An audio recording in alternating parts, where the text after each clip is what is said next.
اللهم في يوم الجمعة ارزقنا حلو الحياة وخير العطاء وسعة الرزق وراحة البال ولباس العافية وحسن الخاتمة، إنك على كل شيء قدير.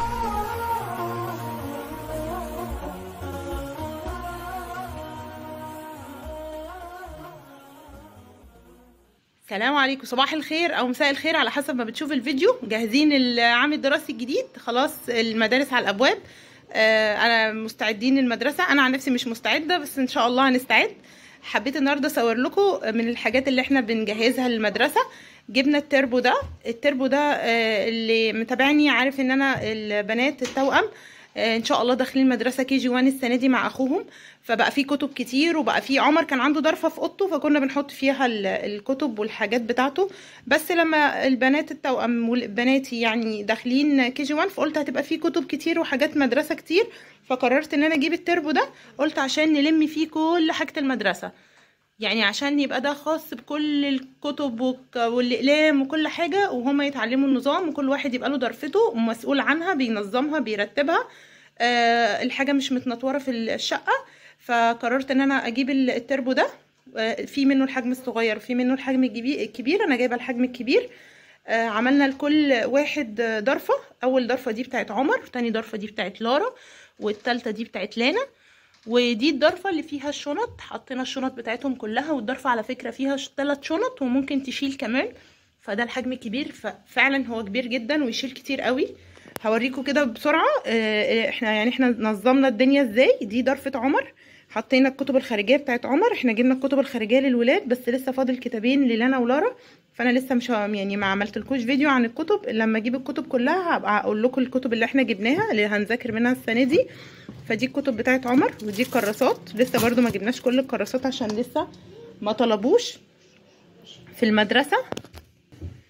وده البوكس، كل واحد يعني كل ضرفه فيها بوكس فيها الحاجه بتاعته، لمنها كلها في البوكس. يعني دي البوكس بتاع عمر، اوريكم كده تشوف فيها ايه.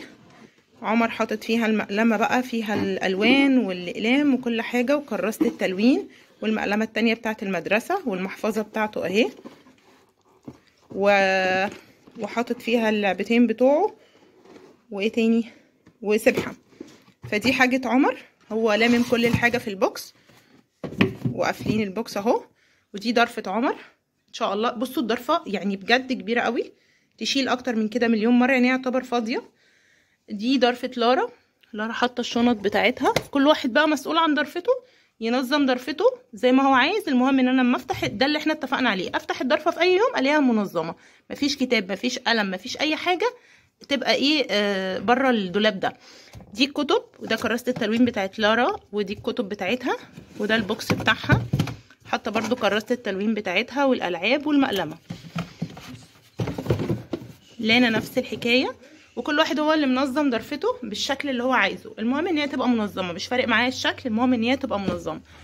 حاطين برده الشنط بتاعتهم بتاعت الخروج، وحاطين الكتب والسبراي بتاعها، ولارا برضو حاطه السبراي بتاعها هنا اهو.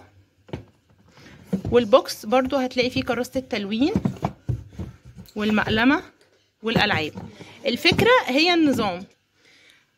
الفكره اللي انا حابه اعود الولاد عليها هي النظام، ان كل واحد يبقى له ضرفه هو مسؤول عنها، هو اللي مسؤول عن تنظيمها، عشان يتعودوا على النظام ويتعودوا ان ما يبقاش في حاجه مرميه. لان الطفل على حسب ما بيتعود بياخد على كده. لو اتعود على النظام، هو في الاول طبعا هيقعد يخالف يعني الروتين ده، بس يعني بالاستمرار هيتعود على النظام، فخلاص هتبقى حاجه ثابته وهتفيده بعد كده.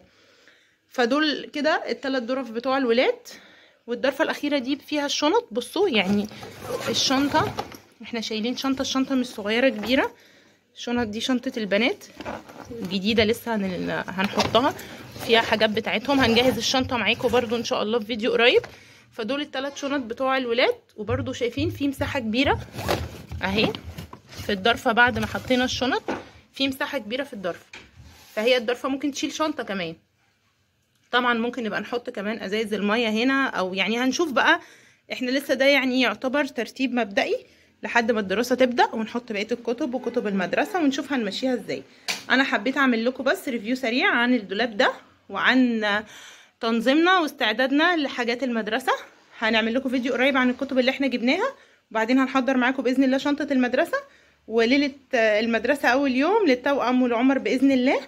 فانا قلت اوريكم الدولاب لان بجد هو حلو جدا وبيشيل حاجات كتيره قوي، وهينظم معاكم كتير ممكن ان انتوا عايزينه المدرسه او عايزينه لاي حاجه تانية، هينفعكم قوي. في منه كمان في 5 وفي 3، يعني على حسب الحجم اللي انتوا عايزينه. فهو بجد حلو قوي. فده الفيديو بتاع النهارده، يعني ما حبيتش اطول عليكم قوي.